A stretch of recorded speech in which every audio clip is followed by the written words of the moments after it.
Selamat malam, salam Karaharion untuk rekan-rekan semua menyanders sekalian dari seluruh penjuru nagari. Hari ini kita kembali lagi di Rabu Menyan, episode 102 dengan judul Sang Puspa Tajem Kang Wise Saning Cokro. Oke.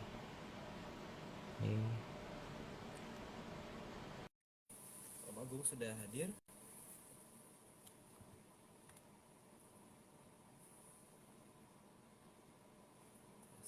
Sudah. Halo Arya. Halo. Kok suaranya kecil banget tadi? Oh ya, dari jauh, maaf. Oh, kurang maju ternyata. Ya, halo. Hai. Halo. Hey, halo.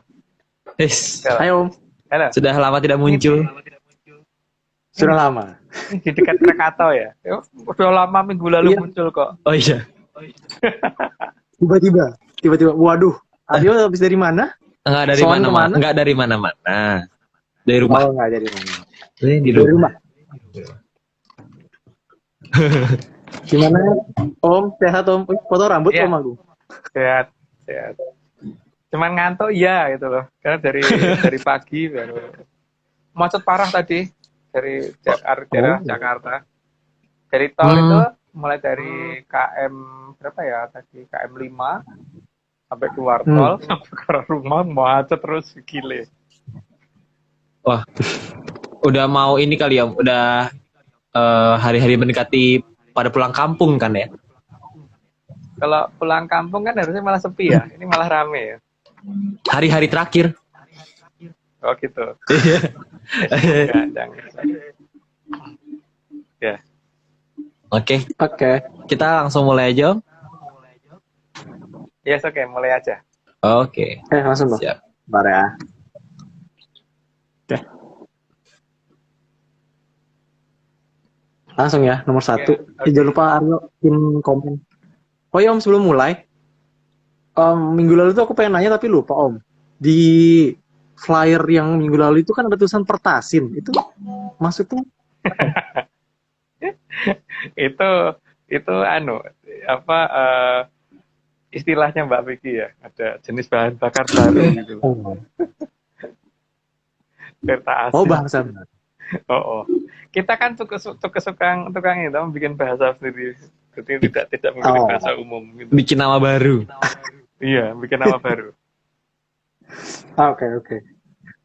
Oke, nomor 1. Kehidupan di alam raya ini bagaikan roda yang berputar. Jadi saat sedang di atas, harus waspada, karena bagian terbawah pasti sudah menunggu giliran. Cuman pasti bawahnya tuh pas apes apa enggak gitu aja kan masalahnya nantinya. Semoga sih pasti banget nggak pas apes bener gitu. Makanya ketika pas menjelang ke atas jangan sampai lupa gitu kan. Itu berdasarkan dongeng kita ya. Lanjut.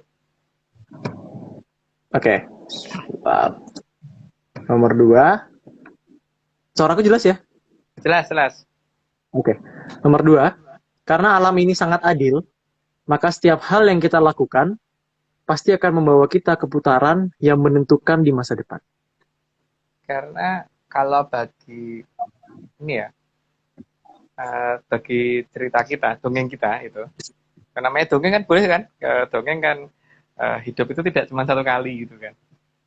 Jadi kalau sekarang kita berbuat salah atau berbuat apa ya berarti ke depan itu kita kan jadi apa gitu loh. Karena kita harus menanggung itu kan yang kita lakukan di masa kehidupan saat ini gitu.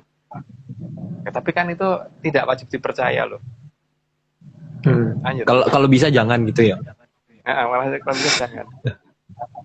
Oke. Nomor 3. Putaran alam ini bukan tergantung pada seberapa besar manusia mampu melakukannya, tapi sangat tergantung pada yang punya hidup. Jadi bukan tergantung dari manusia. Maka, di kehidupan berikutnya, semua sangat tergantung dari apa yang kita lakukan di saat ini. Ya, jadi emang putaran itu bukan kita yang menentukan. Jadi kalau kemudian kita yang seolah-olah menentukan nggak boleh begini, nggak boleh begitu, ya mungkin mungkin ya apa namanya, ya mungkin kalau aku kan mungkin nggak bisa, tapi kalau mungkin ada orang yang sanggup seperti yang jadi yang punya hidup gitu kan, berarti mungkin ya ada yang merasa memiliki derajat seperti itu, tapi kalau aku sih nggak, kayaknya nggak segitunya gitu. Ya lanjut dulu. Oke. Nomor 4. Jadi, alam ini punya aturannya sendiri, dan aturan alam ini tidak boleh dilanggar. Meskipun seolah-olah bumi sedang dalam genggaman kita. Nggak boleh dilanggar itu dalam dongeng kita ya. Tapi kalau dalam kan kondisi yang bukan dongeng kita ya aku nggak ngerti ya. Karena ini kan dalam ceritaku begitu, tapi kalau dalam cerita orang lain mungkin nggak begitu gitu. Lanjut. Oke. Nomor 5. Maka, di alam raya ini, semuanya selalu berputar, dan putarannya tidak akan bisa dihentikan oleh manusia. Meski dengan teknologi tertinggi sekalipun, karena semua harus ada pada lintasan. Mungkin bisa diganggu, tapi tidak bisa dihentiin gitu, yang aku ngerti begitu ya. Nah, contohnya sekarang dengan teknologi yang sebesar yang dimiliki manusia saat ini kan, menghentikan putaran bumi nggak bisa. Tetap aja matahari terbit terus itu kan. Coba dihentiin. Itu baru dalam skala bumi kan. Kalau lebih besar lagi kan lebih susah lagi gitu loh. Tapi kalau ada yang merasa bisa ya nggak tahu. Karena kalau aku sih belum tentu bisa gitu ya. Lanjut. Oke. Nomor 6. Bahkan, kumpulan jagat wilangan pun tidak akan ada yang diam, karena semua bergerak dan berputar. Jagat wilangan itu istilah kita ya, karena kita kan mempunyai istilah sendiri untuk nama-nama benda di alam raya ya. Jadi bukan hanya bintang, bukan hanya bulan, bukan hanya matahari, bukan hanya kita punya istilah Bintang. sendiri. Nah, tapi yang namanya galaksi kalau kita memberi namanya jagat bilangan, karena yang kita kalau bicara kan begitu. Ya, tapi kalau eyangnya sana, yang orang lain mungkin bicaranya lain lagi ya. Tapi kalau eyangku bicaranya begitu. Jadi kita punya nama lengkap kok, tapi memang tidak kita share. Karena apa? Karena lapang orang itu nggak butuh itu kan.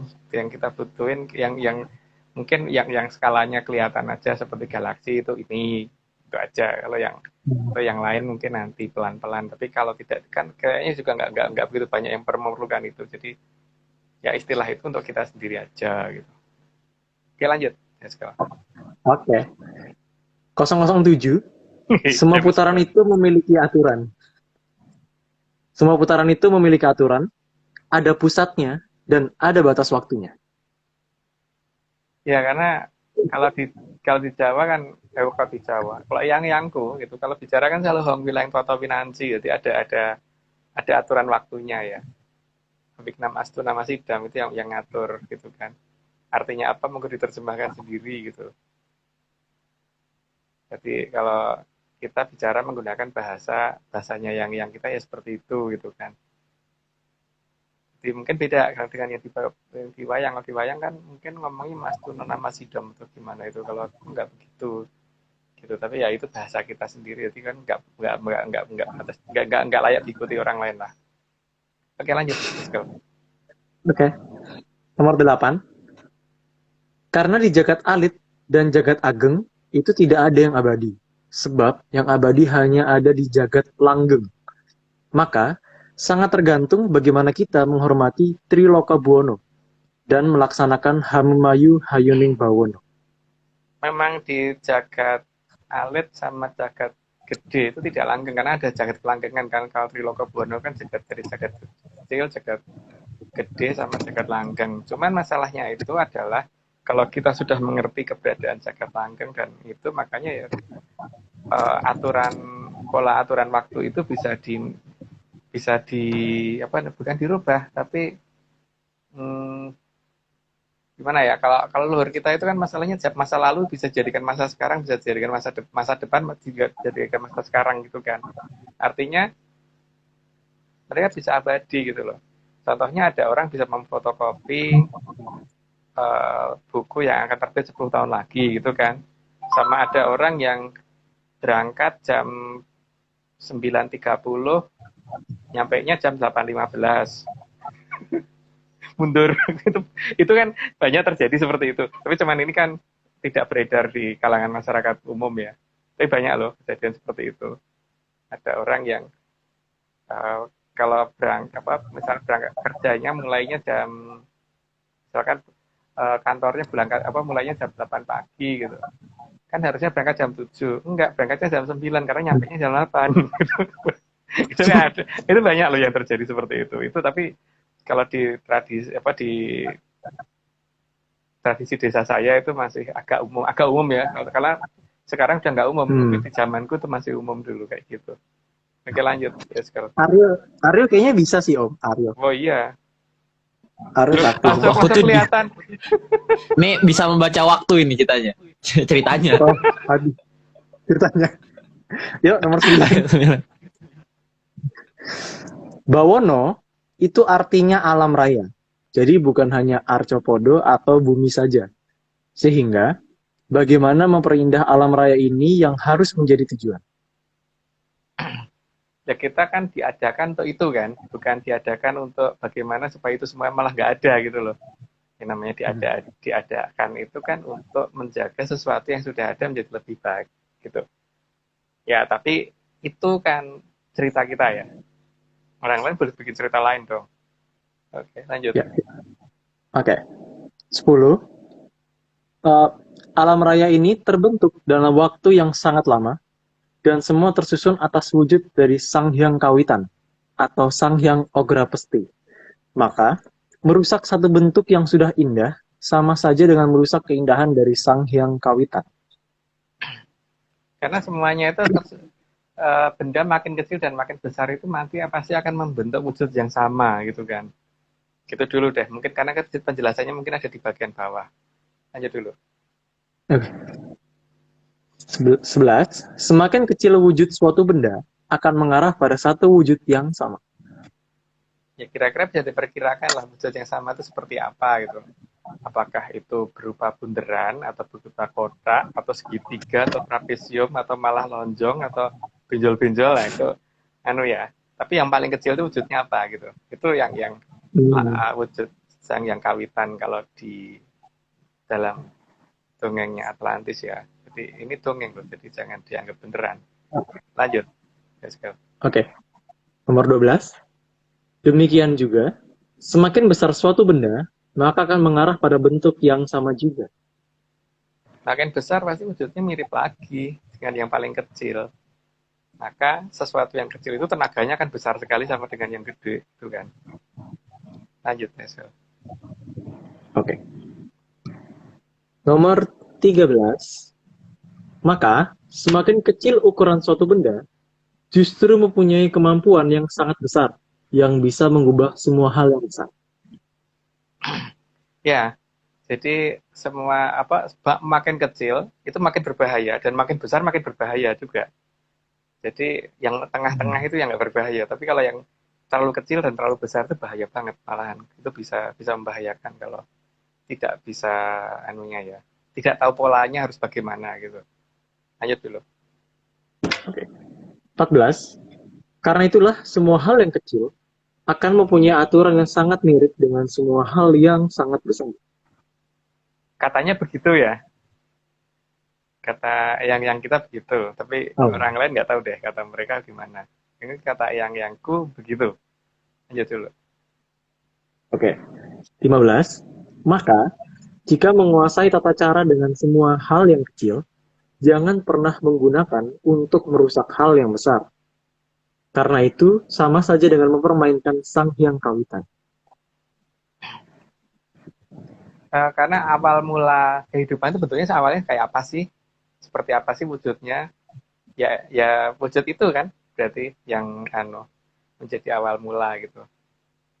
Tapi kan ya itu semua orang boleh berpendapat lain. Kita tidak menyatakan bahwa itu harus dipercaya. Tapi yang jelas yang tuh berceritanya seperti itu gitu kan. Karena ini ada juga dalam sastra Pangrucatan gitu kan, menceritakan tentang itu. Jadi ini kan bagian dari Mandologiri di bagian sastra Keracutan dok, Pangratutan.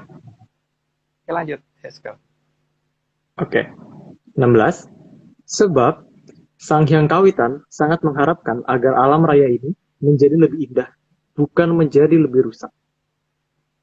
Karena setiap kehidupan tersusun atas beliau. Sehingga kalau kalau ada orang yang merusak, maka beliau juga menanggung rasa sakitnya kan. Jadi memang diharapkan tidak ada yang merusak gitu. Gitu ya. Ayo lanjut dulu. Oh, oke. 17.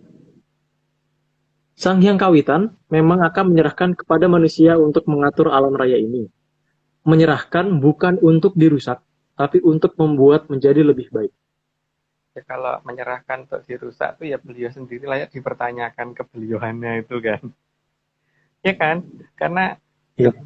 beliau itu adalah dasar dari seluruh dasar kehidupan dan seluruh dasar yang ada gitu loh. Kemudian eh, beliau menginginkan itu enggak itu berantakan, itu kan sesuatu yang aneh ya. Berarti sama aja mukulin badannya sendiri gitu loh. Ya, lanjut, Eskel. Ya, make sense. 18. Jadi, diberi kekuatan itu sama saja dengan diberi tugas dengan beban besar. Agar bisa menyelamatkan banyak kehidupan, bukan untuk merusak banyak kehidupan.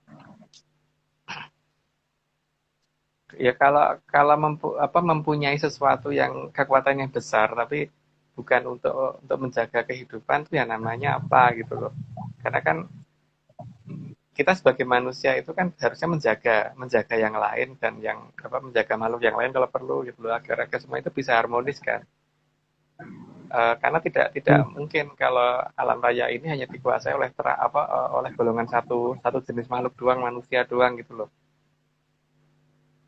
Baik yang terlihat maupun yang nggak kelihatan itu harus diatur. Jadi jangan yang diatur, jangan yang kelihatan saja gitu. Contohnya atau listrik itu kan bukan sesuatu yang kelihatan aja diatur kan. Lah yang benda yang hidup juga harus diatur, yang nggak bisa dilihat, maka ya harus bisa ngelihat dulu kan. Jangan kemudian nggak boleh ngelihat. Oke, lanjut. Let's go. Oke. 19. Karena manusia itu diciptakan untuk hidup dan untuk membuat kehidupan di alam raya ini.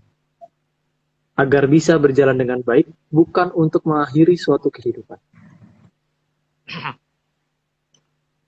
Yang jelas kan ya memang gitu toh seharusnya. Kalau kita itu diadakan tuh hidup toh. Kalau kita diadakan dari awal untuk mati kan kenapa nggak jadi batu aja dari awal gitu loh. Kita lahir bisa tertawa, bisa nangis, bisa lari-lari, bisa main, bisa macam-macam itu ya berarti memang kita diperintahkan untuk hidup bukan untuk mati. Kalau menurut aku begitu dong. Nggak tahu kalau logikaku yang salah ya. Ya logikaku begitu. Oke, lanjut ya Om. 20.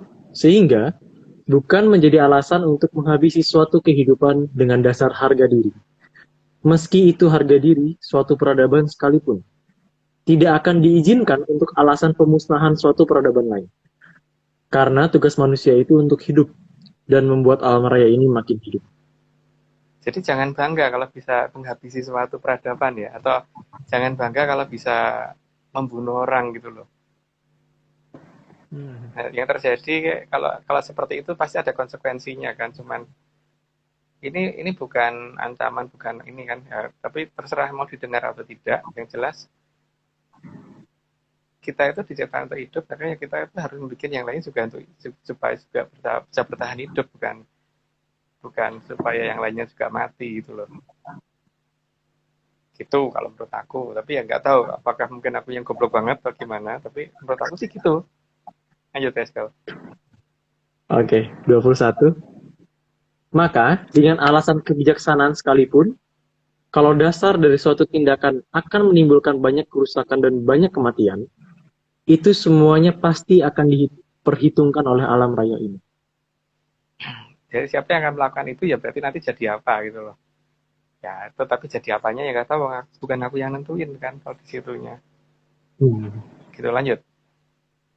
Oke, 22. Maka, semua ada bolok kiwo di kiri, dan ada bolok tengen di kanan. Dan yang di tengah pasti angka 0. Angka 0 yang menunjukkan siapa dan seperti apa wujud sebenarnya dari Sang Hyang Kawitan. Sebelum semuanya dimulai kan mesti ngitung dari angka yang paling kecil dulu kan, dan itu pasti dari 0 dulu, 0 ke kiri atau 0 ke kanan gitu kan. Yang kiri itu Hmm. negatif, yang kanan itu positif gitu. Dan itu memang dua aturan alam itu ada gitu. Dan itu untuk harmonisasi alam memang ada. Cuman jangan sampai kemudian yang kiri banget, yang kanannya cuma berapa langkah, kirinya sekian langkah, banyak banget gitu. Ya harus diimbangi, karena bagaimanapun juga nggak ada orang benar-benar sempurna bisa nggak salah, itu nggak mungkin. Tetap akan ada yang dilawan salah, itu pasti tetap ada, tapi jangan banyak-banyak gitu kan. Lanjut. Harus seimbang. Hmm. 23. Sehingga makin banyak angka 0 dari suatu angka, maka akan semakin besar nilainya. Kalau menurut Yangku dulu mengatakan siapapun orangnya, sekecil apapun, kalau disangga oleh Sang Hyang Agrabah itu menjadi paling tinggi.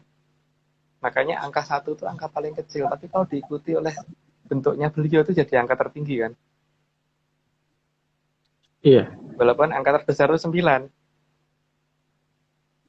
Ketika bentuk beliau mengikuti itu jadi angka paling besar. Itu kata eyang-eyangku, dan di sastra Pangarajutan juga begitu gitu loh katanya. Lanjut. Lanjut. Oke. 24. Makin banyak angka 0 juga akan menunjukkan angka makin kecil. Hal ini selaras dengan apa yang ada di alam raya.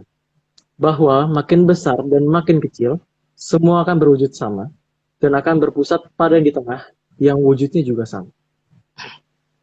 Ya, makin kecil kan berarti makin makin banyak wujud beliau, itu berarti makin mendekati makin mendekati beliau sendiri gitu loh. Coba aja kalau 0,0000 banyak begitu kan, nanti kalau dibuletin jadi apa?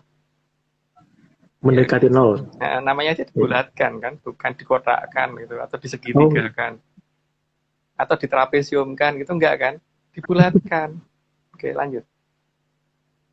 Oke. 25. Maka wujud 1 itu pasti akan menjadi wujud yang paling berwenang dalam menentukan alam raya ini. Atau dalam bahasa Jawa disebut kang wenang ing ngali.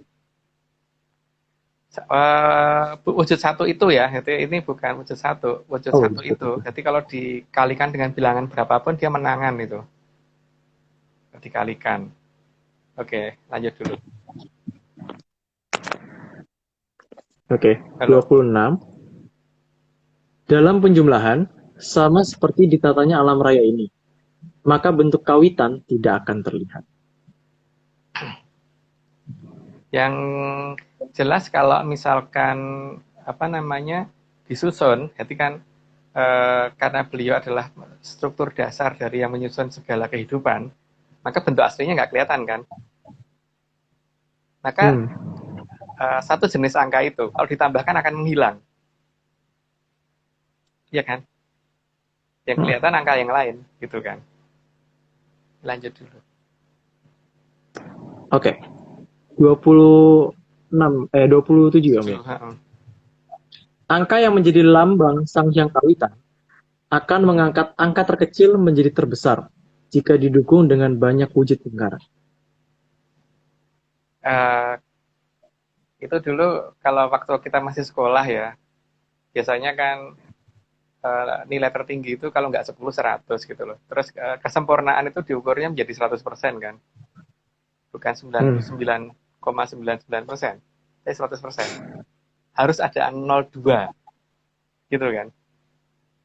Oke, nanti penjelasannya di belakang sih kayaknya itu yang ada 02. Lanjut, nomor 28. Oke. 28. Bahkan, kesempurnaan dari segala sesuatunya juga dinilai dengan yang pertama, diikuti 4 lingkaran. Ya, itu tadi sudah kebablasan aku ngomong duluan. Lanjut dulu aja. Oke, 29. Jadi, memang harus disadari bahwa akan menjadi terbaik itu jika didukung oleh Sang Hyang Kawitan. Ya, semoga bisa menemukan itu di sastra Pangeracutan yang merupakan bagian dari Mandologiri ya. Cerita ini ada di situ gitu loh, paling tidak. Enggak, dilanjut. Oke. 30.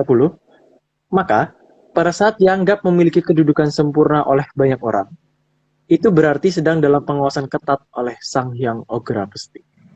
Ya, karena angka tertinggi, kalau angka yang menjadi tertinggi itu kan diikuti sama wujud itu kan, dan berarti itu jelas sangat dekat itu berarti jelas dalam pengawasan kan. Jadi malah tidak bebas. Lanjut. Let's go. Oke, 31. Maka kita sudah harus menyadari bahwa siapa yang memberi tempat untuk kita berpijak ini dan seperti apa wujud dari yang kita pijak. Ya, tapi kalau ada yang menganggap bahwa bumi itu kotak, bumi itu segitiga, atau bumi itu datar, atau bumi itu kayak onde-onde, atau bumi itu kayak apa ya, kayak balung, Velociraptor. atau kayak apa ya, kayak badak atau kayak apa ya, itu terserah ya. Itu kalau kita kan tetap ngomong bahwa awal mula dan segala-galanya itu wujudnya itu kan. Jadi ya beliau wujudnya itu. Jadi tempat kita berdiri ya di wujud beliau gitu kan. Lanjut dulu. Oh. Itu yuk, bukan Velociraptor. Oh ya, bukan. Oke. 32. Kita juga harus menyadari siapa yang memberi tenaga kita untuk hidup dan seperti apa bentuknya. Wujudnya itu lagi kan yang jelas, dan wujud itu tuh selalu mayoritas di alam raya dari mulai yang terbesar sampai yang terkecil tuh begitu gitu loh. Kecuali kalau ada yang bisa menemukan ada planet yang bentuknya segi empat gitu atau kubus gitu ya. Tapi bentuk dasar satu. Ini Om, ada teorinya. Ada yang bilang bumi itu bentuknya kayak gini.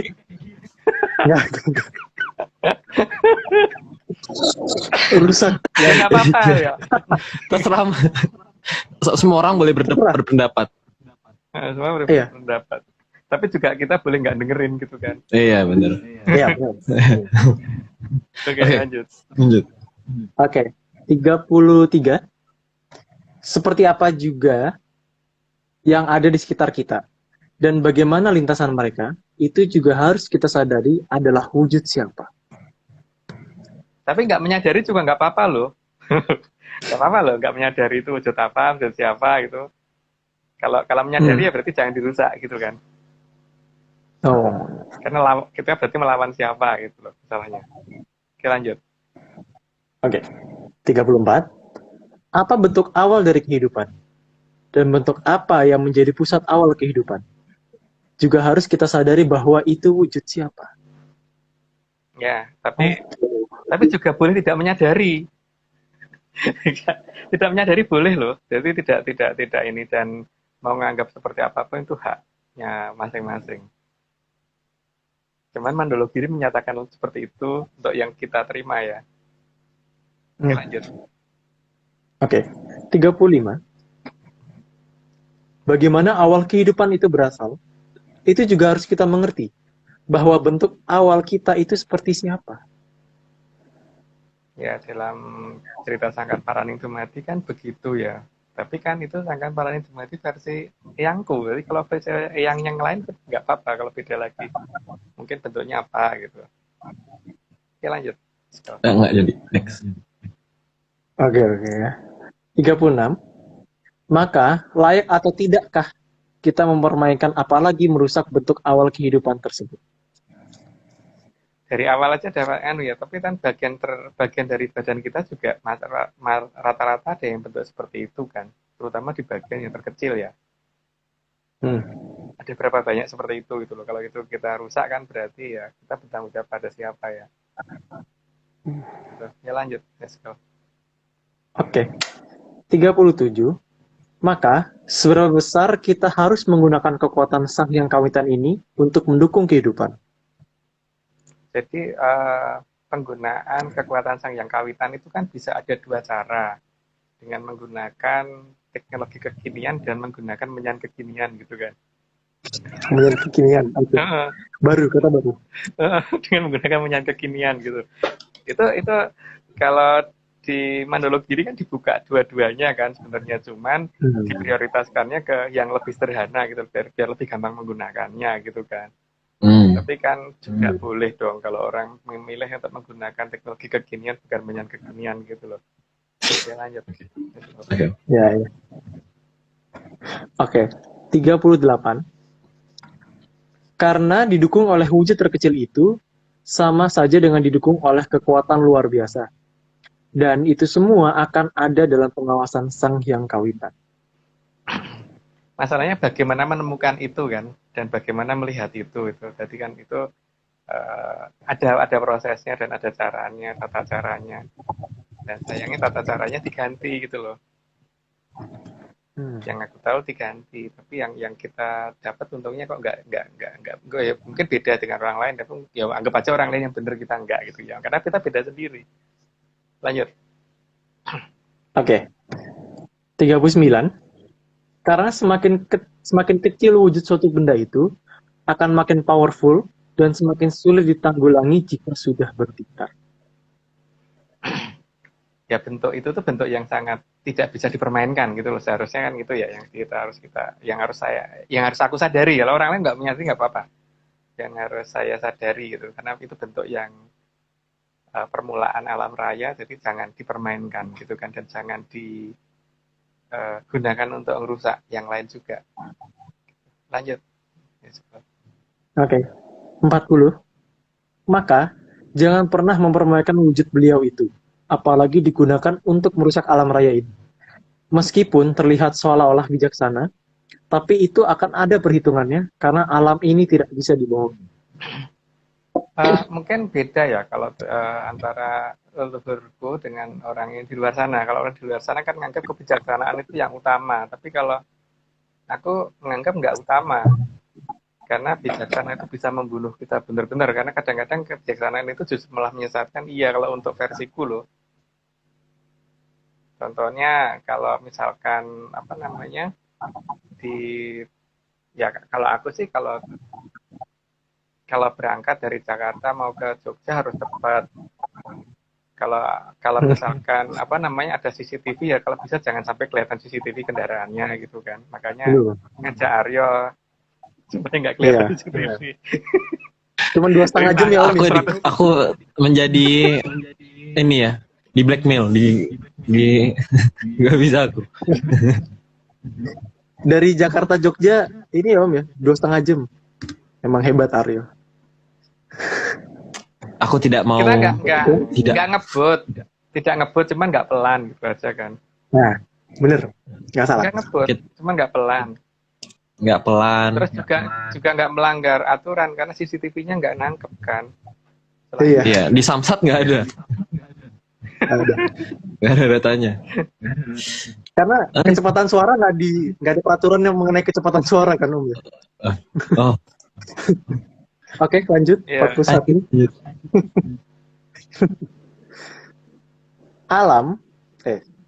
Alam juga tidak mengenal kata-kata indah. Alam hanya tahu bahwa tindakan yang diambil itu merusak atau memperindah.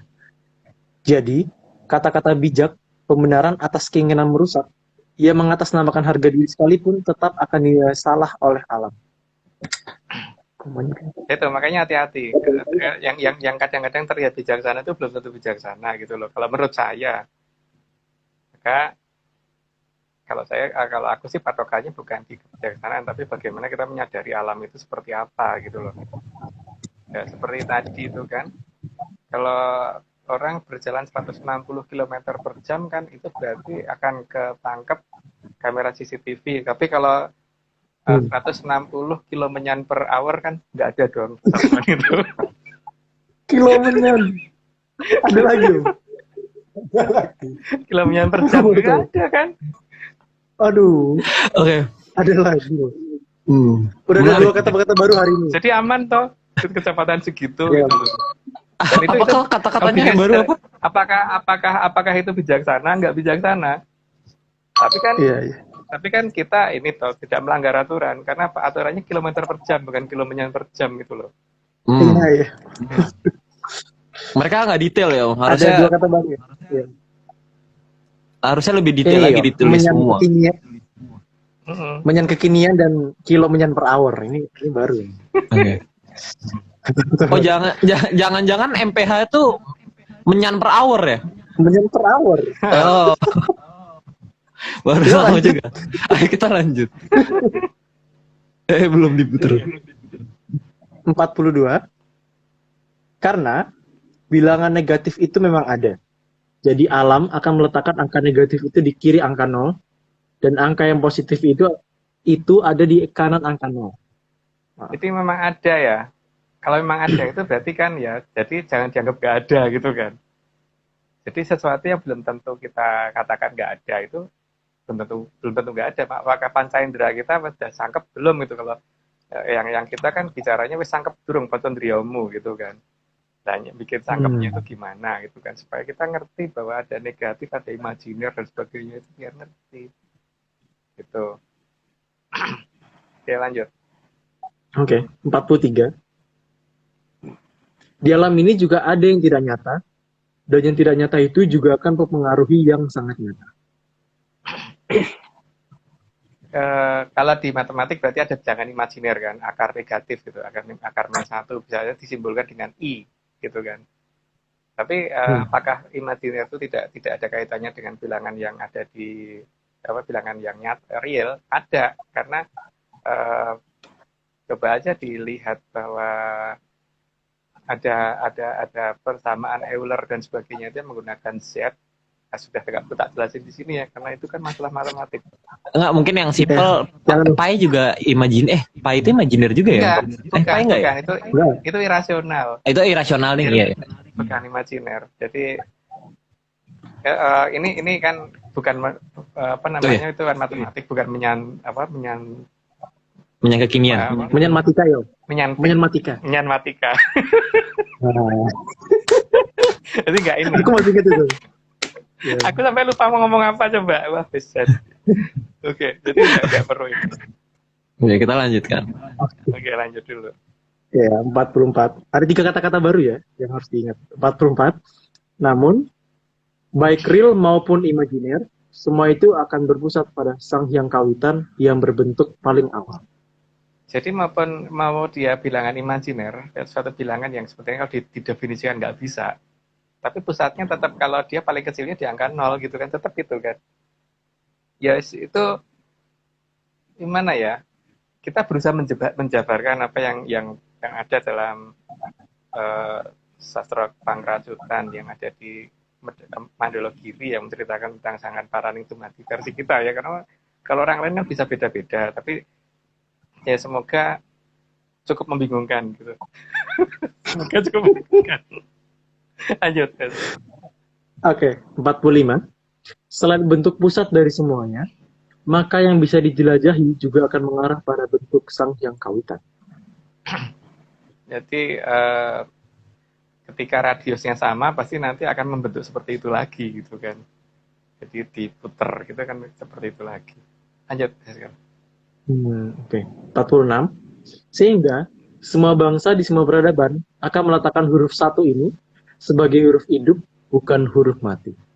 Ya, kalau sebagai huruf akan sebagai huruf hidup. Huruf hidup kan A, I, U, E, O gitu. Nggak mungkin O sebagai huruf mati. Oh, yang bikin hidup kok. Ya. Lanjut. Oh, iya. Oke, 47. Karena semua wujud kehidupan, baik yang real ataupun imajiner, akan berpusat pada dirinya dan akan membentuk dirinya ketika menjadi sangat besar. Jadi udah dijelasin sih, nggak perlu dijelasin lagi. Lanjut aja, Eskel. Oke, 48. Maka harus disadari juga bahwa yang tidak masuk akal atau imajiner itu juga ada di alam raya ini. Tapi kalau ada yang mau menganggap itu tidak ada, ya nggak apa-apa. Ya kan? Tapi kenyataan di matematika pun ada loh imajiner itu, di science. Jadi bukan hanya di menyanmatika ya yang ada, tapi itu ada gitu loh. Di matematika juga di matematika ada. Juga ada. Di sains juga ada bilangan imajiner.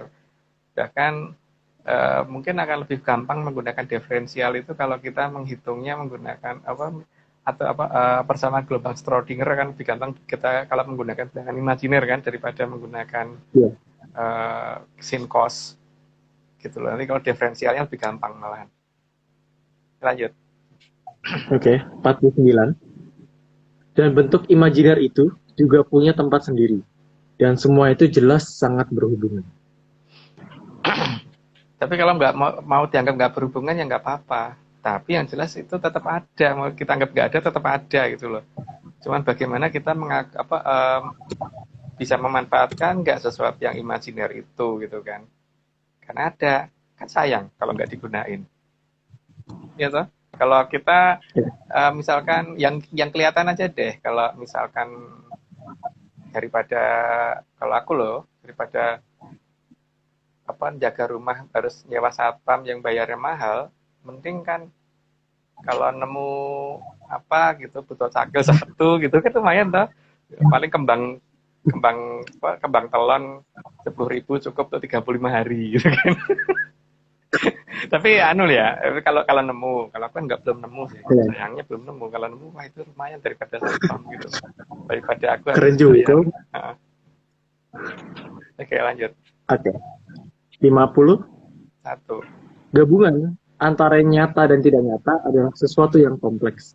Maka, agar manusia itu bisa harmonis dengan alam, juga tidak boleh mengabaikan yang imajiner.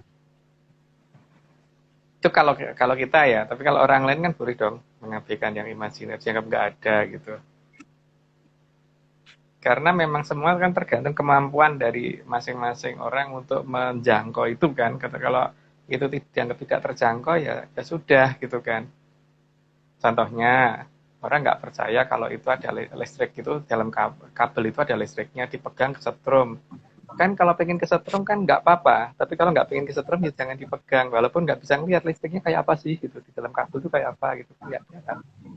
Tapi pakai alat bisa diukur gitu kan. Itu kan yang nggak kelihatan kan, wong listrik aja itu dikatakan nggak imajiner itu ya imajiner kan, buktinya apa, penghitungannya itu kan untuk listrik bolak-balik menggunakan sudut impedansi dan sebagainya itu kan, itu aturannya aturan apa yang digunakan bilangan imajiner loh. Ya kan. Lanjut. Oke. 51. Karena manusia memang memiliki keterbatasan dalam melihat yang tidak nyata. Juga karena kita ada di bagian nyata dari alam raya ini. Namun, kita jangan mengabaikan bagian tidak nyata di alam raya ini. Karena memang ada orang yang mempunyai keterbatasan dan kemudian mau dibatasi gitu kan. Nah kalau kita kan kebetulan orang yang nggak mau dibatasin. Kan kalau cuma melihat kan nggak merugikan orang lain. Jadi kalau kita nggak mau dibatasin karena itu juga nggak merugikan orang lain, nggak apa-apa dong. Kecuali kalau kita melihat tapi terus merugikan orang lain gitu. Itu nggak ini. Tapi kalau kita melihat tapi yang kita melihat dunia yang nggak dilihat orang lain, tapi itu kan sama sekali nggak merugikan orang lain toh. Wong kita cuma lihat, ya jadinya aku nggak mau dibatasin tuh masalah itu gitu. Oke lanjut. Oke. Tapi kalau suka dibatasin nggak apa-apa loh ya. tapi kalau suka dibatasin nggak apa-apa gitu. Oke lanjut. Pilihan ya. 52. Dalam keterbatasan apapun, sebaiknya kita mulai mencoba menyadari semua petunjuk, termasuk dari yang tidak nyata. Ya masalahnya itu kan juga tergantung kemampuan definisi ya, kemampuan mendefinisikan itu kan ada beberapa hal ya, karena mungkin ada pengaruh dari orang lain atau ada dari karena kita membaca sehingga kita mendefinisikan sesuai dengan tulisan yang sudah dibakukan orang gitu. Nah, kalau kita kan tidak menggunakan itu ya, kita menggunakan apa yang intuisi yang kita miliki gitu loh. Jadi tapi itu memang tidak mungkin dibuka di sini kan. Jadi ya terserah masing-masing orang dalam memahami bahasa alam itu, karena alam itu punya bahasa. Jadi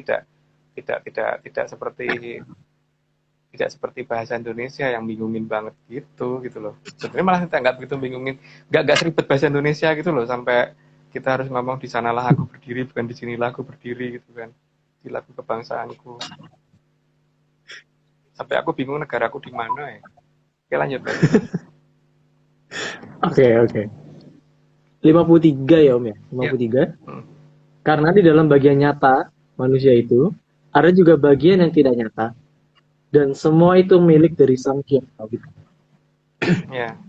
Karena wujud dasar apa-apa itu adalah sesuatu yang sederhana, maka seharusnya menjangkaunya juga seharusnya sederhana. Cuman masalahnya kenapa yang beredar tidak sederhana, itu kan masalahnya itu kan. Ketika dirubah menjadi sesuatu yang tidak sederhana itu ya embuh gitu. Tapi Tapi itu kalau yang kita miliki kan sesuatu yang sederhana kan sebenarnya. Tapi ya orang lain nggak sederhana juga nggak apa-apa. Tapi bagi kita sebenarnya sederhana. Oke, lanjut ya sekarang. Oke, 54. Jadi, bagian nyata dari manusia itu hanya sebagian kecil dari bagian yang tidak nyata. Nah iya, karena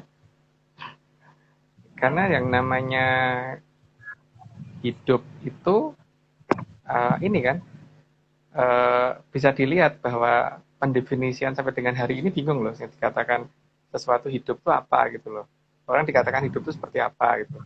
Sehingga kalau dia sudah sakit, mau meninggal dan sebagainya gitu, misalkan butuh bantuan peralatan, patokannya peralatan itu bisa dicabut kalau dia dikatakan sudah meninggal itu patokannya apa gitu kan. Atau mungkin orang bisa membuat tiruan tentang daging, kulit dan sebagainya bisa meniru ya. Tapi meniru makhluk hidupnya bisa nggak? Yang bikin patungnya bisa, tapi bikin patungnya supaya bisa lari bisa nggak? Nah, tapi kalau Haskell bisa, makanya dia bisa bikin jalangkung gitu kan, bisa bikin apa sih namanya? Bisa bikin ini cowok gitu kan. Itu kan benda mati yang dihidupkan. Mau bikin ekskul tadinya Om. Pengen bikin ekskul di kampus katanya Haskell waktu itu. Ketuanya Aryo. Nggak boleh ternyata, harus menang lomba. Nggak ada lomba main jelangkung masalahnya.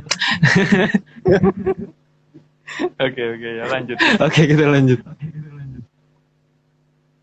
Bisa bikin ini yuk, lomba menyenmatika. Oke, 55.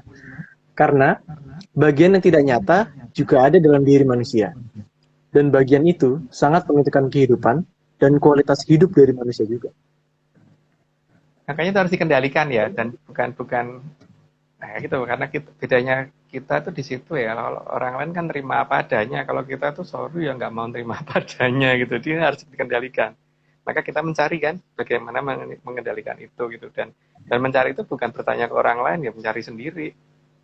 Jadi kalau kalau kemudian ditanya caranya gimana ya, kita berhak dong tidak memberitahukan. Mau kita nyarinya juga nggak gampang kan, gitu loh. Benar. Oke, lanjut. 56. Jadi, jangan lupa bahwa kita ini sangatlah kompleks. Jadi bukan hanya terdiri dari bagian yang real, tapi juga ada bagian dari kita yang imajiner. Dan semua berpusat pada yang permulaan dari sebenarnya. Cuman yang dimaksud kompleks di sini ini bukan kompleks perumahan ya. Tapi kompleks itu sangat apa ya? Rumit. Rumit. Rumit, bukan rumit tapi nggak rumit tapi sederhana gitu loh. Bingung loh jelasinnya. Nah, itu rumit tapi sederhana. Angel tapi gampang gitu loh. Beliau tuh kan kalau bicara selalu begitu kan. Kalau memahami sesuatu itu yang dhuwur tapi jero gitu kan. Yang tinggi tapi dalam. Gitu. Oke. Iya, itu kompleks ya. Mungkin tapi juga ini sih Om, manusia juga kan tadi Om bilang ya, maksudnya membuat benda mati jadi hidup. Manusia kan juga sekarang akhir-akhir ini lagi banyak tuh yang bikin artificial intelligence. Itu pun juga jauh dari sempurna, jauh dari pikiran manusia yang sekarang gitu loh.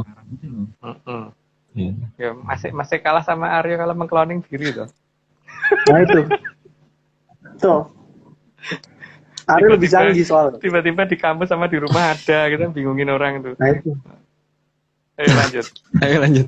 Yang beda. Oke, 57. Maka, semua itu akan berjalan berputar atau cakra manggilingan. Yang artinya, hidup tidak hanya sekali, tapi akan berulang-ulang kali. Itu sudah banyak orang yang ngerti lah, tinggal bisa dijelasin lagi, lanjut. Oke, 58. Sehingga kita harus sangat berterima kasih pada saat kita bisa hidup sebagai manusia ini. Maka, kita harus menyadari tugas kita adalah hamemayu hayuning bawono, bukan malah merusaknya. Supaya ke depan di berikutnya, di manggilingan berikutnya, di cokro manggilingan berikutnya, supaya kita tidak menjadi bentuk yang nggak jelas gitu loh. Karena alam itu adil ya. Kalau sekarang kayaknya kita bisa semena-mena, tapi besok di berikutnya bisa aja nggak jadi seperti itu. Makanya kadang-kadang aku tuh kalau ngelihat ada hewan yang lagi disiksa atau gimana itu juga mikirnya kadang-kadang apa salahnya dia di zaman dulu gitu loh, sehingga dia harus jadi kayak gitu. Karena eh, jadi misalkan jadi ayam aja itu kadang-kadang kan ada yang dipelihara dengan benar, ada yang cuma ditendangin, ada yang cuma dikurung, hanya suruh bertelur terus gitu, ya kan. Terus ada yang jadi orang, tapi jadi orangnya itu apa ya, Tersiksa. apes banget gitu loh, hidupnya apes banget sampai susah ya. Menolongnya pun nggak bisa gitu loh sampean, nggak tahu gimana. Ya itu Tapi makanya malah ada hewan kayak peliharaan yang dirawatnya lebih dari manusia juga ada, Om. ya ada, karena walaupun dia salah, tapi kan kemudian tingkat salahnya mungkin nggak besar, sehingga dia masih bisa bahagia kan di cokro manggilingan berikutnya gitu loh. Tapi itu jangan dipercaya ya, dipakai Oh, ya.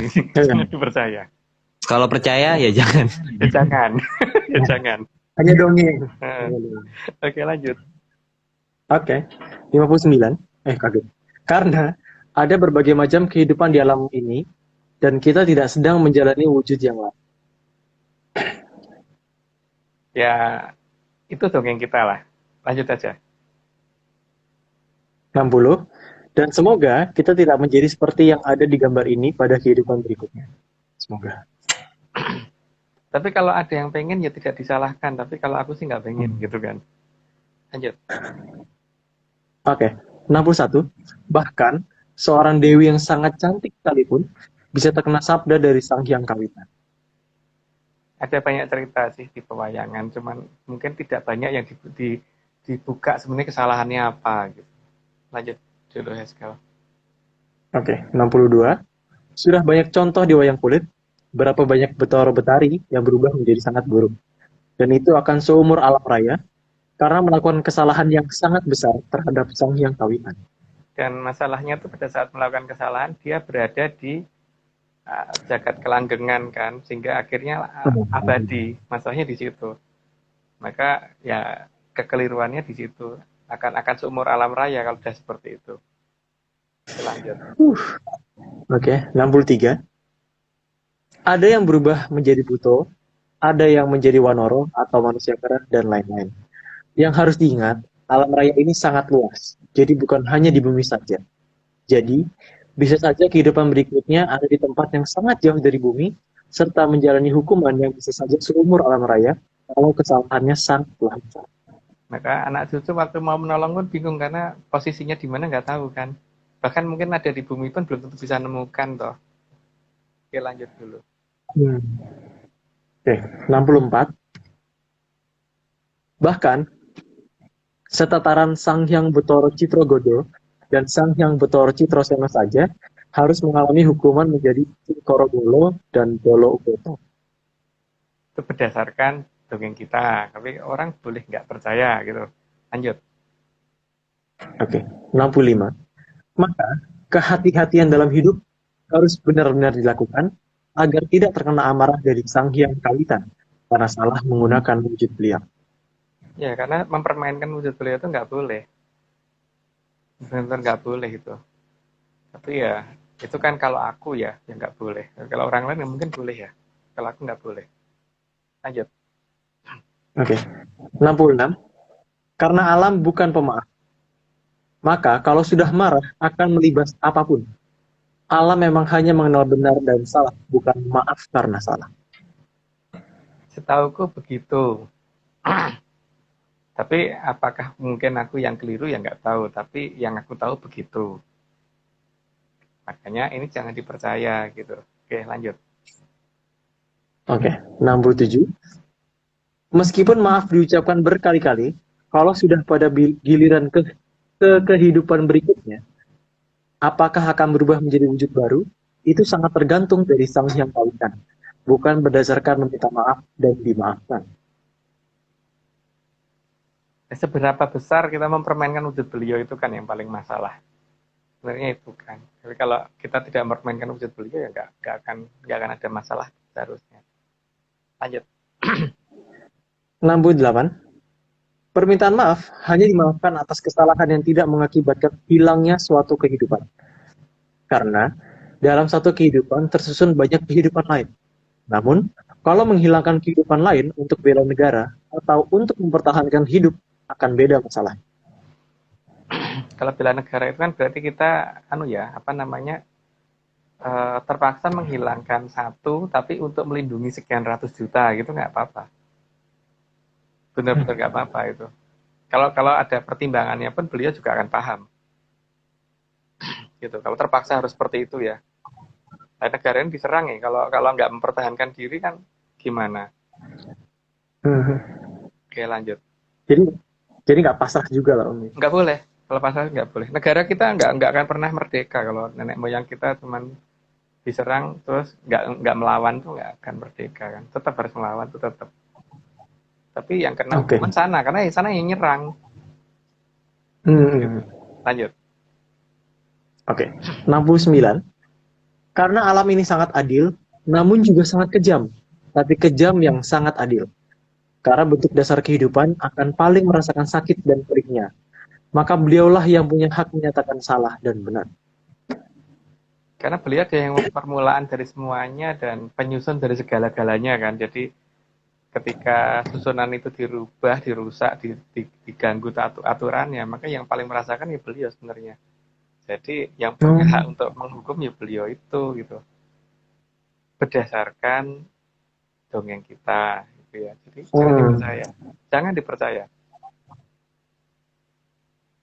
Oke. 70. Dan Sang Hyang Kawitan sudah menunjuk untuk yang Amurwo Bumi dan Sang Hyang Betara Wisnu yang diberi tanggung jawab. Berdasarkan cerita wayang.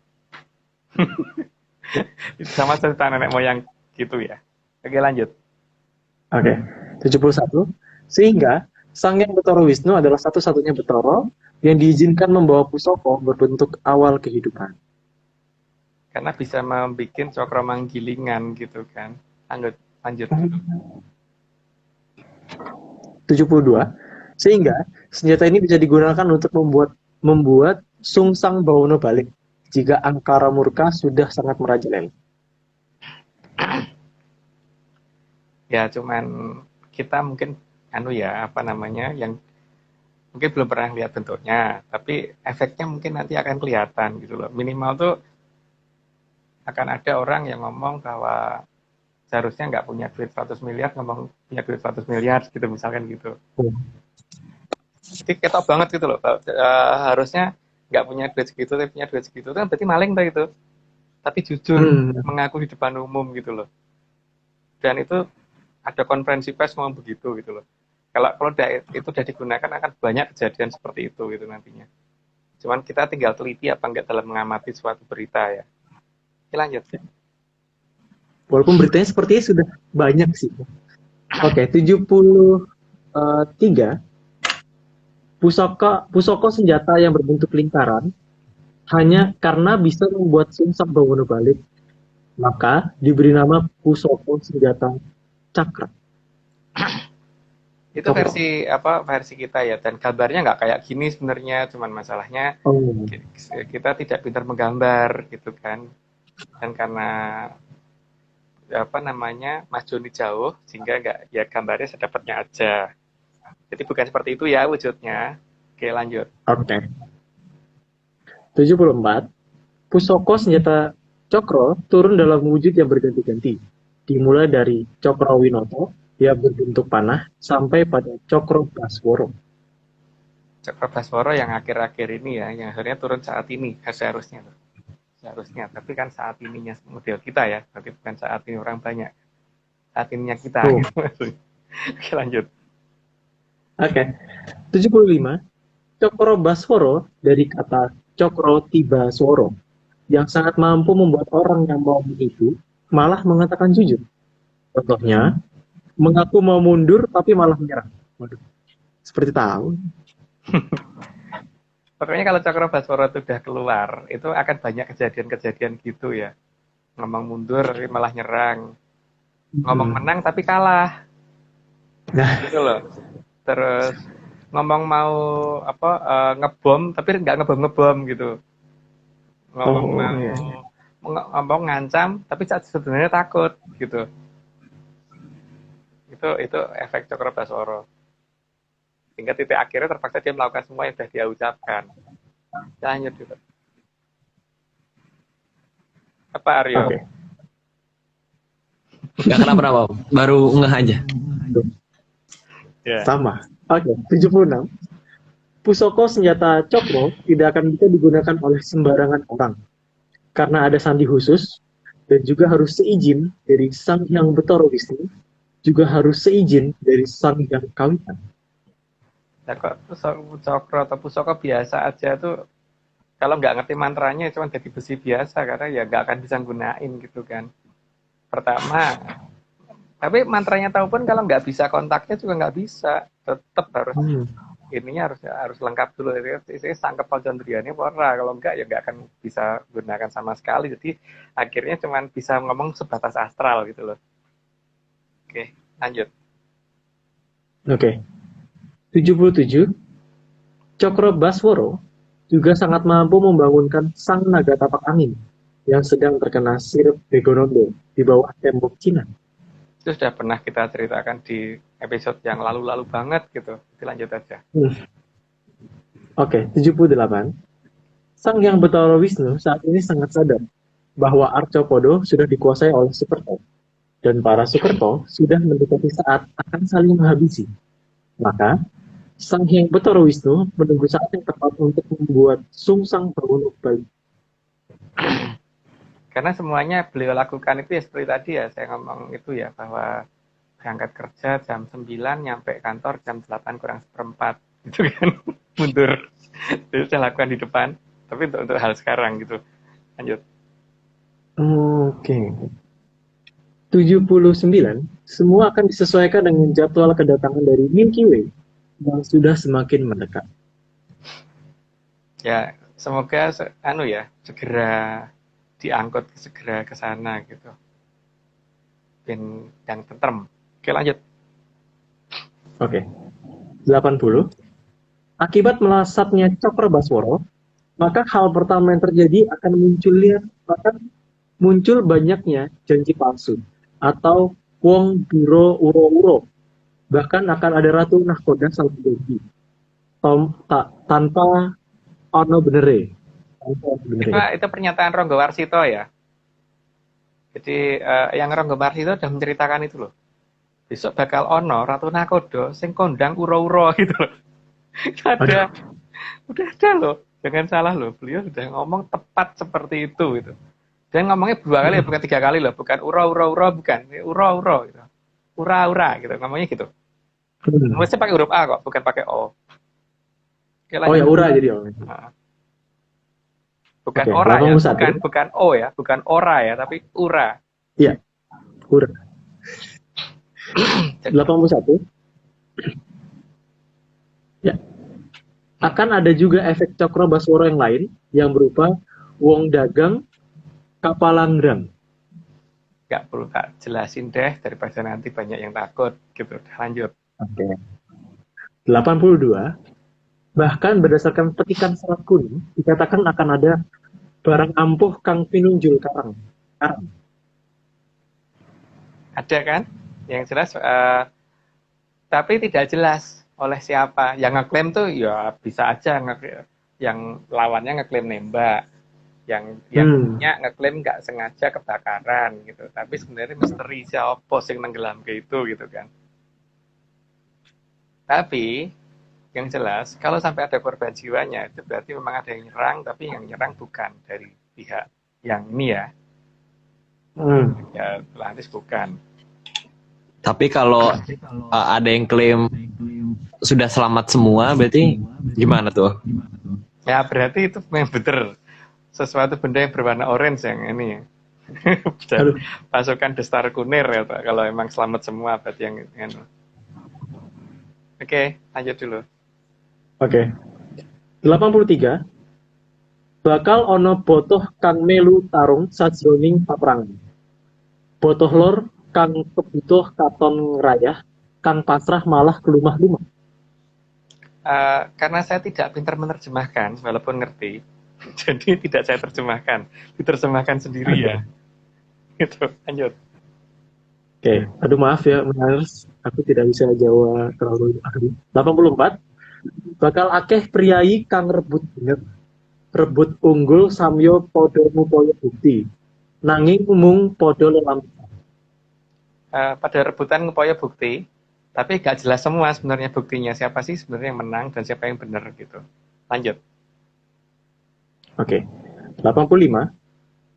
Akeh kang ladak kecandak, kang wani podo mati, kang kendel kejungkel, kang kekel kepetel, kang podo dikono-kono, kang bodo dikono-kono, rebut unggul ngangso angso.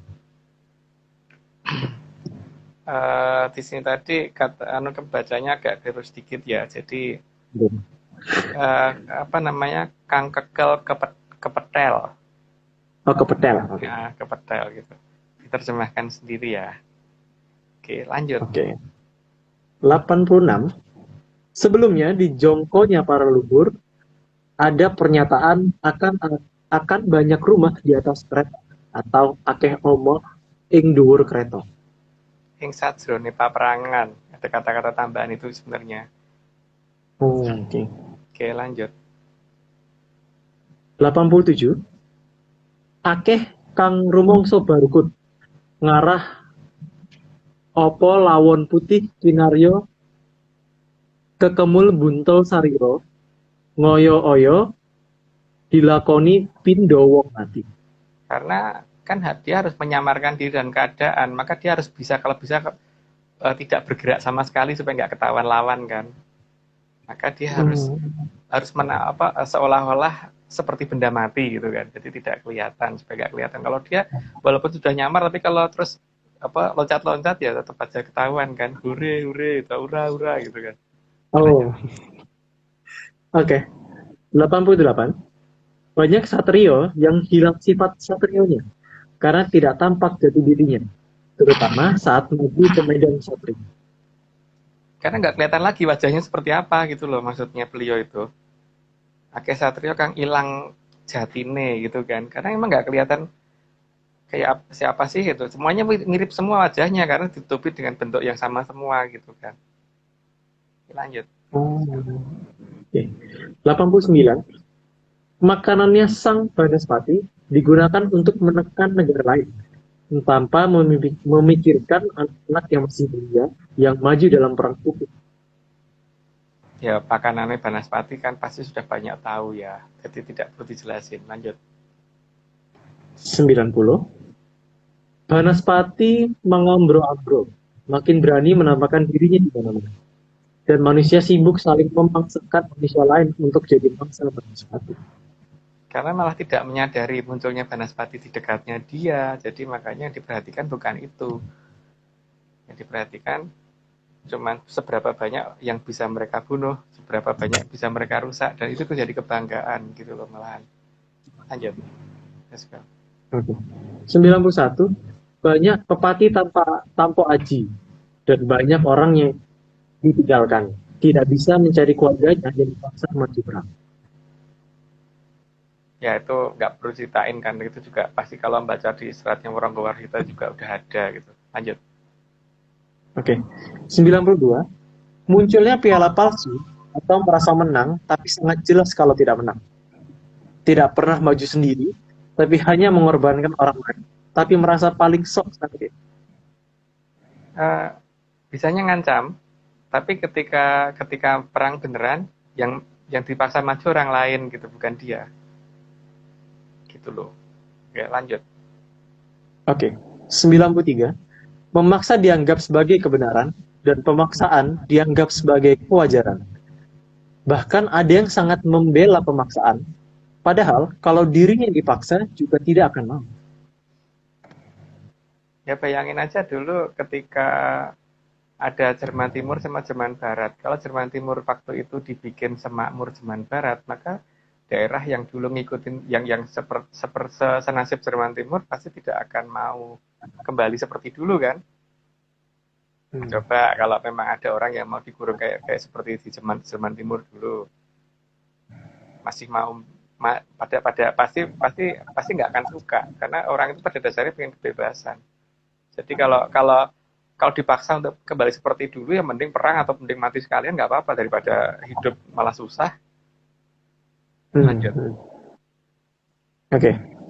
94. Banyak orang besar memilih menutup mata dan menganggap ketidakadilan dan pemaksaan sebagai hal yang lumrah. Ya, kalau sebagai rakyat kecil mungkin nggak ada masalahnya ya. Tapi kalau sebagai orang besar menutup mata seperti ini, Sang Hyang Wigoro Besti pasti bikin perhitungan. Nggak bisa enggak itu di ke depan. Tapi perhitungannya apa itu bukan aku yang bikin perhitungan ya, karena menyanmatika aku masih tidak terlalu bagus gitu. Lanjut. Oke, 95. Banyak pemimpin yang hanya bisa melihat dan tidak berani menentukan sikap dalam melihat kondisi dunia. Kalau alasannya netral juga aneh ya, karena orang itu harus punya sikap kan, tidak hanya diem aja gitu loh. Tapi ya nggak apa-apa kalau memang nggak berani, ya seharusnya ngomong nggak berani, bukan beralasan macam-macam gitu loh. Oke, lanjut. 96. Ada yang menganggap baik pemaksaan asal dirinya tidak dipaksa, tapi mendukung pemaksaan dan menyuruh korban agar menerima pemaksaan. Bahkan ikut memaksa korban agar menyerah, tapi tidak mau dipaksa seperti korban. Nah, itu makhluk apa yang nggak tahu ya. Seperti itu tuh. Kalau kita kan ya, kalau melihat orang dipaksa seperti itu nggak mau, ya kita juga nggak akan mau ngalami seperti itu, ya kita jangan nyuruh orang untuk mengikuti itu gitu kan. Gitu. Tapi yang nggak tahu kan jenis makhluk itu macam-macam gitu. Oke, lanjut. Oke. 97. Sudah menjadi aturan alam bahwa cokro manggilingan akan terjadi, maka malam tidak akan abadi. Malam tidak akan abadi dan siang juga nggak akan abadi. Walaupun bumi ditutupi apapun, tetap akan kebuka suatu ketika gitu kan. Sehingga ya memang kita harus waspada dengan kondisi-kondisi seperti itu. Tapi itu saya ya. Tapi kalau orang lain boleh nggak waspada. Tapi yang kan mengingatkannya ke kita itu kan sing eling lan waspada gitu kan. Bukan ojo eling lan ojo waspada gitu. Jadi mungkin ada perbedaan definisi mungkin kalau kita eling lan waspada kita dengan orang lain mungkin beda gitu loh. Lanjut, Heskel. Oke, 98. Matahari pasti akan terbit dan malam akan segera hilang secara perlahan. Dan matahari terbit dari timur, bukan dari utara. Ya, kalau ada tiba-tiba matahari terbit dari utara ya itu memang agak aneh ya. Tapi untungnya aku belum pernah lihat. Tapi nggak tahu kalau katanya di Sulawesi pernah matahari terbit dari utara. Saya nggak tahu itu. Aku pernah, Om. Di daerah aku matahari dari utara. Oh, keren dong. Oke. Gitu. Oke, lanjut. Bingung sih, Om. Udah nyiapin panas dari arah sana, dari depan. Oke, 99. Munculnya matahari tidak akan bisa dihalang-halangi lagi. Dan makin lama, matahari akan semakin tinggi. Meski ada yang mengharapkan agar malam tetap abadi. Karena makhluk itu kan macam-macam ya. Ada makhluk yang senang gelap, ada makhluk yang senang terang gitu kan. Untuk makhluk nokturnal ya namanya yang aktif di malam hari itu pasti dia pengennya malam abadi gitu loh. Tapi kalau makhluk yang senang dengan terangnya alam raya ya pasti pengennya matahari segera muncul gitu kan. Oke, lanjut dulu. Oke. 100. Meskipun saat matahari terang ada yang berusaha menutupi, tetapi secara perlahan pasti semua akan menjadi terang. Semuanya harusnya terlihat, makin lama makin jelas gitu ya. Oke, lanjut dulu. Oke. 101. Karena kabut makin lama akan menghilang terkena panasnya sang surya. Kecuali kalau kemudian ketika kabutnya hilang terus kemudian kita nyemprot kabut ke ke sepanjang daerah yang kita maunya gak pernah hilang gitu kan. Ya itu kan namanya manusia senangnya kadang-kadang beda-beda gitu. Lanjut. Oke. 102. Sehingga akan terlihat secara perlahan akan muncullah sesuatu yang dianggap sebagai yang rendah, tapi akan menjadi yang tertinggi. Saat kedua wujud lingkaran berjalan. Ini yang ditunggu kan sebenarnya, karena datangnya jongkok itu akan ditandai dengan seperti itu gitu loh. Tapi seperti itunya tuh ya seperti itu versi saya gitu. Lanjut dulu. 103. Jadi, akan ada saatnya kaki kahyangan Eko Cokro dan kaki kahyangan Cokro Kembang tidak saling menutupi. Berarti kan angka ketika dua-duanya udah kelihatan, berarti kan ini perlambang Sang Hyang Ugra Pesti dari dua sisi alam ini muncul bersamaan gitu. Itu pertanda kan bahwa sudah saatnya akan ganti zaman, bukan akhir zaman ya, akan ganti zaman. Oke, lanjut ya. 104. Dengan posisi Eko Cokro Cakraning Kembang, sehingga Eko dengan 2 cokro dikatakan sebagai nilai yang paling bagus. Paling sempurna kan, itu nilai yang paling sempurna kalau yang aku tahu ya. Oke, lanjut. Oke, yang terakhir, aduh maaf kalau tidak jelas ya. Sampun winejang rinaras kidung, timbuling kamulyan lam-laming bawono ari, arso manomi tribono kang endah, masung seming pangeksi, bang meramu dari sasmiteng yang dewangkoro du arso merap diteng bumi. Sumedya jinangkah mring luhurin ngacala, maweh seming dumadi, dene kang imo menipis pagiring angin-angin saha sinerang panjenenganipun. Kang para kencana kang angastu puspita gondor. Kalau ini tidak perlu dijelaskan karena ini kan hanya menyatakan bahwa ini sudah kita sampaikan ya. Jadi kita sudah tidak ada kewajiban lagi untuk memberitahukan ini gitu. Oke, gitu dulu. Mungkin disclaimer. Oh ya, ini saya mau baca. Not saya hilang sebentar. Oke. Sebenarnya dari tadi udah ditulis juga ya di kolom komentar itu, aku pin komennya. Jadi tim ARC tidak pernah menjual jasa untuk bertemu dengan para leluhur. Waspada terhadap oknum yang mengatasnamakan tim Atlantis Research Center. Jadi untuk informasi resmi silakan hubungi ke @vicky_ananda. Gitu. Jadi di spam aja langsung.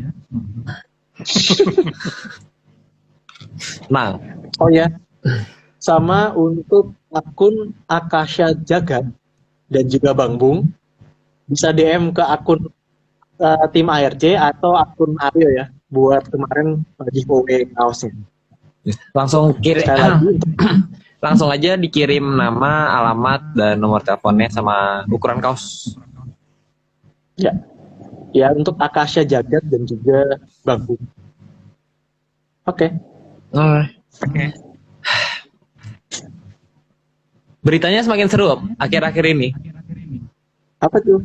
Enggak, berita dunia ya. Maksudnya nggak cuma di paprangan sakjroning kurungan, tapi di luar itu tuh semuanya kayak terkena imbasnya gitu. Ada berita-berita yang lucu-lucu mulai dari ya tadi tuh yang harusnya menang, dia bilangnya menang tapi sebenarnya kalah gitu-gitu. Udah mulai banyak gitu berita-berita tentang itu. Ya, Seru sih. Berani nih nggak wani gitu kan.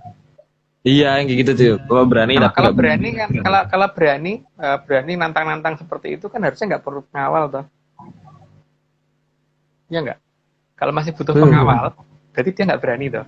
Iya, betul. Tapi ngomong berani, wah ngancam ini akan tak sikat pakai ini, tapi masih dikawal. Terus menyiapkan pesawat yang nggak bisa ditembak dan sebagainya gitu. Terus ngumpetnya di bunker. Itu berarti kan nggak berani. Terus malah ada yang ini ya, ada yang nggak kelihatan ya sampai sekarang ya. Atau udah muncul? Terakhir tuh beritanya ada satu pemimpin yang nggak muncul di berita. Aduh. Udahlah, nggak usah dibicarakan. Oke, kita langsung saja. Nanti saja. Om Agung ada yang mau disampaikan sebelum kita mengakhiri? Enggak sih, enggak ada. Udah ngantuk. Capek. Tadi kan ketemu Mario di Jakarta. Iya, kita bersua.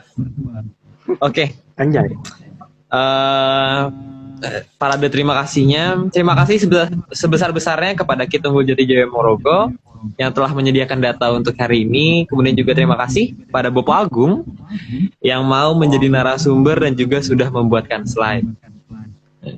Haskell tentunya yang sudah mau menjumbangkan suaranya dan internetnya ya untuk malam hari ini. Pasti. Iya, dan juga Mas Togo terima kasih sudah merapihkan slide. Terus juga Bang John, gambarnya seperti biasa, yang asli ada naganya. Oke. Jadi terus juga ya bukan iklan. Naga, ada naganya, soalnya gambarnya ada naganya. Iya, ada naganya. Terus juga makasih juga kepada Mbak Vicky Mbak Vicky kemudian juga Om Iwan dan segelintir tim ARC lainnya yang tidak sempat saya sebutkan. Dan terakhir untuk Chief Eksekutif Atlantis Research Center, Bos Besar Pak Marius. Terima kasih juga. Panjang sekali gelarnya. Jelas panjang gitu, jelas. Oleh-olehnya dari Singapura gitu. Iya, itu kita kita segelintir tim ARC meminta oleh-oleh. Boleh. Memaksa Buat bukan? saya Kita memaksa untuk minta oleh-oleh gitu. Boleh lah Pak. Buat saya cukup $10.000 Singapura, Pak Marius cukup nggak apa?